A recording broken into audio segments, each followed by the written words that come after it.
Saudara-saudara yang dikasihi oleh Tuhan, pembacaan kita saat ini dari Galatia pasal 1 ayat 6 sampai dengan ayat yang ke-10. Hanya satu Injil.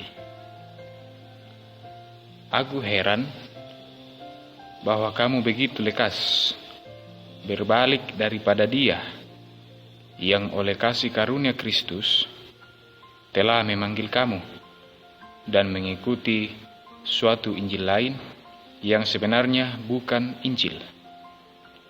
Hanya ada orang yang mengacaukan kamu dan yang bermaksud untuk memutarbalikkan Injil Kristus. Tetapi sekalipun kami atau seorang malaikat dari sorga yang memberitakan kepada kamu suatu Injil yang berbeda dengan Injil yang telah kami beritakan kepadamu, terkutuklah dia.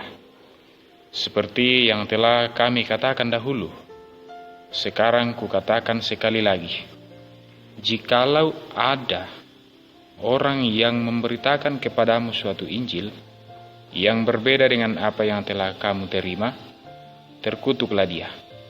Jadi bagaimana sekarang? Adakah kucari kesukaan manusia atau kesukaan Allah? Adakah kucoba berkenan kepada manusia? Sekiranya aku masih mau mencoba berkenan kepada manusia, maka aku bukanlah hamba Kristus. Amin. Kita akan merenungkan dalam satu tema, yaitu hanya satu Injil dan satu kabar baik atau kabar sukacita. Saudara-saudara, di zaman kita hidup pada saat ini banyak sekali pilihan. Kita diperhadapkan terhadap sesuatu yang tidak pasti, bahkan ada juga yang pasti. Nah, bahkan kita sulit untuk membedakan mana yang asli dan mana yang palsu. Salah satunya adalah berita. Seringkali kita menerima banyak berita yang tidak benar, atau dalam bahasa sekarang hoax, yang kadang-kadang itu seolah-olah benar.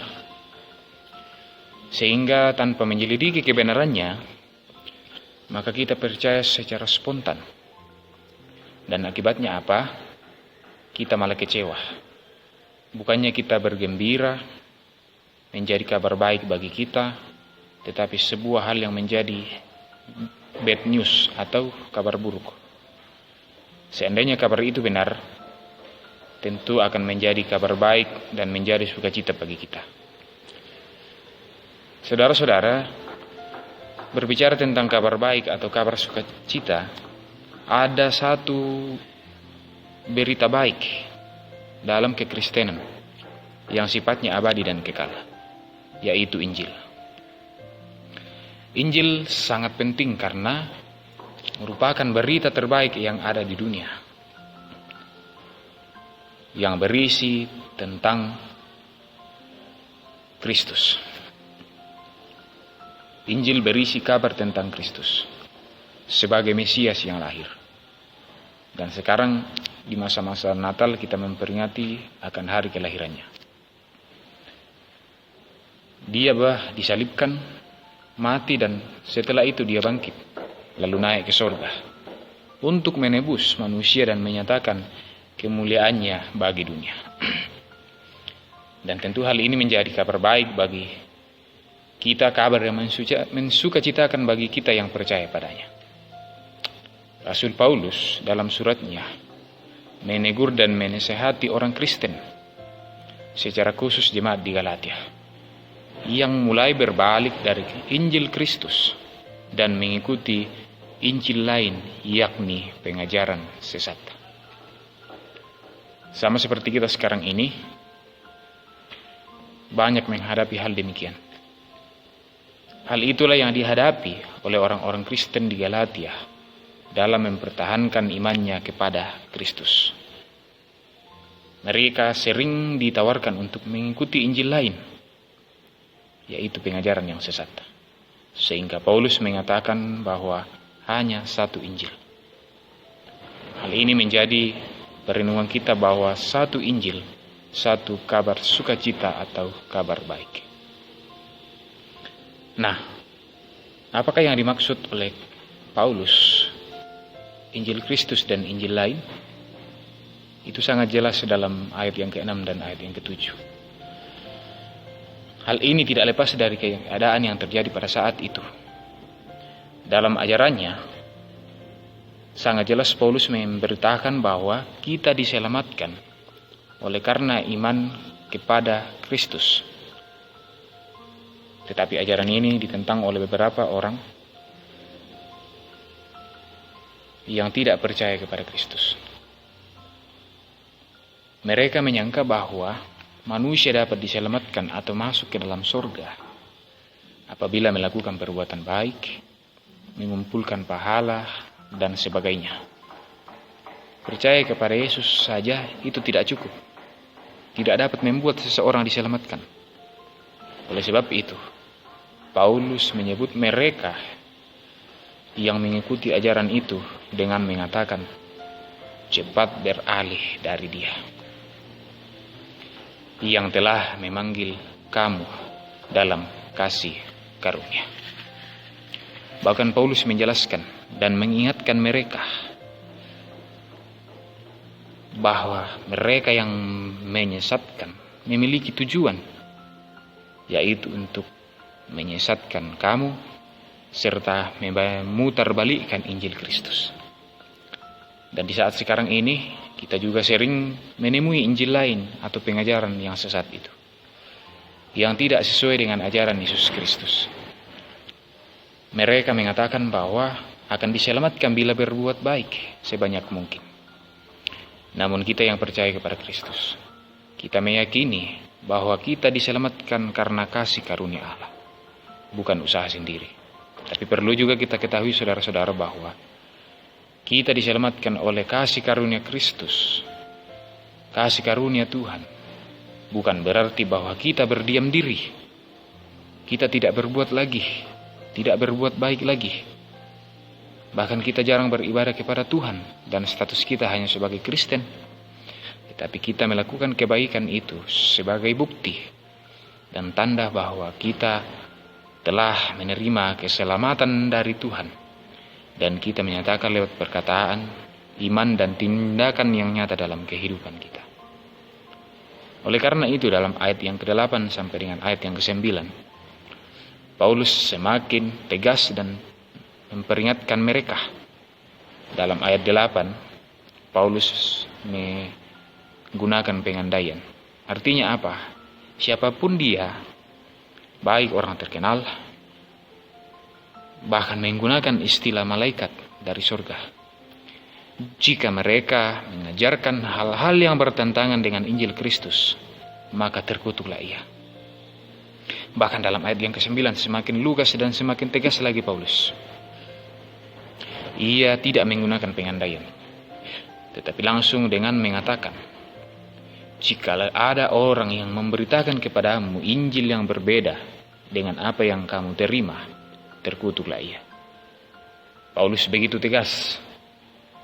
Hal ini menandakan bahwa kenyataan atau realitas yang dialami oleh mereka benar-benar menghadapi pergumulan dalam menjawab pengajaran yang sesat itu. Atau dalam teks kita, dalam Alkitab, dikatakan bahwa Injil lain. Nah, saudara-saudara yang dikasihi oleh Tuhan, saudara-saudara kita atau jemaat yang ada di Galatia, kondisi yang dihadapi oleh jemaat di Galatia sering juga kita alami di masa kini. Oleh karena itu dalam ayat 10 Paulus secara tidak langsung memperlihatkan perbedaan Injil Kristus dengan Injil lain. Bedanya di mana? Injil Kristus merupakan sebuah ajaran yang menjadikan Kristus sebagai pusat, yang berarti bahwa Injil Kristus selalu menyatakan apa yang Yesus kehendaki dan apa yang Ia katakan di dalam Alkitab. Selanjutnya, Injil Kristus menyatakan kemuliaan dan penebusan yang diberitakan atau yang diberikan oleh Kristus sebagai satu-satunya keselamatan bagi manusia. Sedangkan Injil lain selalu menjadikan manusia sebagai pusat, selalu menjadikan manusia sebagai pusat. Dalam teks ini, Paulus mengatakan, "Kucari kesukaan manusia." Ajaran Injil lain tidak menjadikan Kristus sebagai pusat atau yang utama, tetapi yang menjadi utama adalah manusia. Dalam berbagai situasi kita pada saat ini, kita sering diperhadapkan kepada dua pilihan: menyenangkan Tuhan atau menyenangkan manusia. Kenikmatan dunia yang hanya sementara kadang membuat kita jatuh dan mengikuti Injil lain. Kita ingin diterima oleh dunia, maka kita menyatu dengan dunia dan mengikuti keinginannya. Hal ini bukanlah yang dikehendaki oleh Allah bagi kita sebagai anak-anaknya. Lalu bagaimana kita dapat membedakan Injil Kristus dengan Injil yang lain? Hal yang dapat kita lakukan adalah semakin tekun dalam mempelajari firman Allah, semakin tekun mendengarkan firman-Nya, dan tidak lupa semakin tekun dalam membangun hubungan yang begitu pribadi dengan Allah, dengan Tuhan. Saudara-saudara yang dikasihi oleh Tuhan, hal yang palsu sering menyerupai yang asli. Oleh karena itu, apa yang dapat menolong kita untuk membedakan yang baik dan yang buruk, supaya menjadi sukacita bagi kita, tentu dengan mengetahui lebih dulu mana yang benar. Sama halnya dengan Injil, kita harus lebih dulu mengenal pengajaran yang benar, yaitu Injil, yang menjadikan Kristus sebagai pusat, sebuah kabar baik yang kekal dan abadi adanya. Dan tentunya hal itu kita lakukan bukan karena kemampuan sendiri, melainkan melibatkan Tuhan di dalamnya. Dan kiranya Roh Kudus yang akan terus memampukan kita untuk melakukan semuanya. Terpujilah Tuhan. Amin.